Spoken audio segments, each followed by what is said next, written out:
I got a 2000 Ranger 4-liter manual trans, clutch slave cylinder leaked. So what I've done is I've unbolted the shroud, so that's not attached to the radiator anymore, and that lets the fan move upwards. I've unsnapped the air box so the air intake tube doesn't get torn when I tilt the motor. I've got a 2x6 under the crankshaft on a jack, so I can control the tilt of the motor.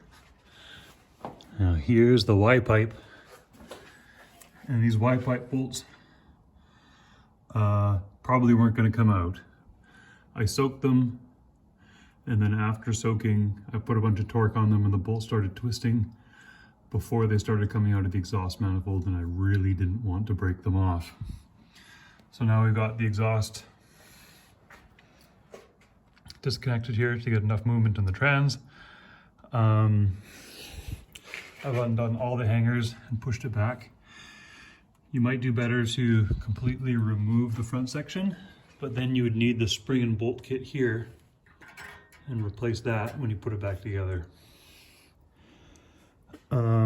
So with the front of the engine lifted and the trans tilted downwards, that gives me more space between the bottom of the Y-pipe and this thing here, which is specifically designed to stop you from getting the trans in and out when these Y-pipes rust in place. So I'm going to put it on time lapse, and or maybe I'll just let the tape run and then speed it up in post-production. See how long it takes me to get this transmission back in. Give you folks some kind of hope that it's possible to do a clutch in one of these Rangers when the Y-pipe will not come out without replacing the exhaust manifolds or drilling them out or fussing over them. And nobody really wants to do that when all you want to do is change the clutch. I have the luxury of having the truck on hoist and the trans jack, which you might not have. It makes things easier.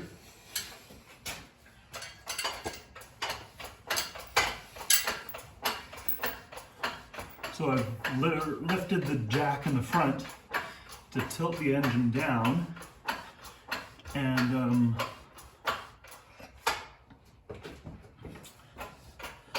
hopefully that'll give me enough space. And what I'm going to do is, I remembered how I got it out, and that was top right corner first, and then I have to use a pry bar on the exhaust pipe. Just squeeze the trans over top of it.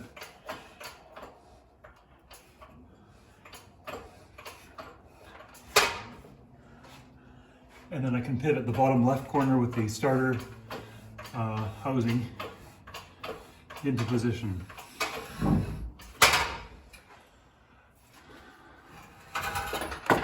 Seem to remember I had quite a bit of tilt on it.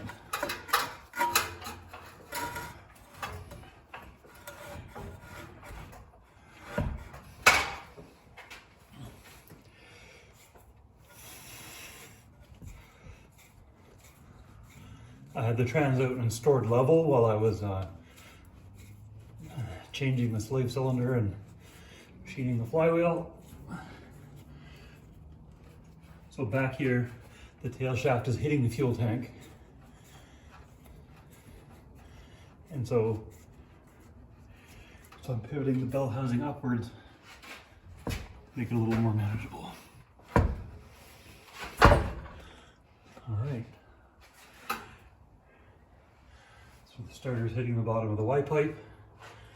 This is where we start the dance, and I try not to use too many naughty words on camera.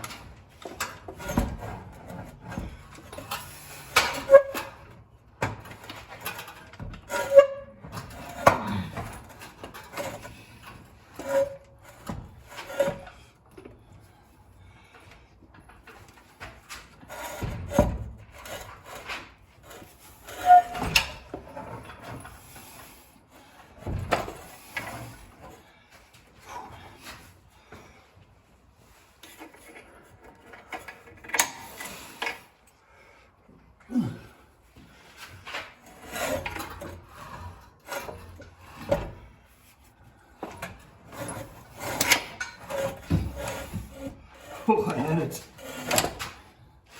Somehow messed it up.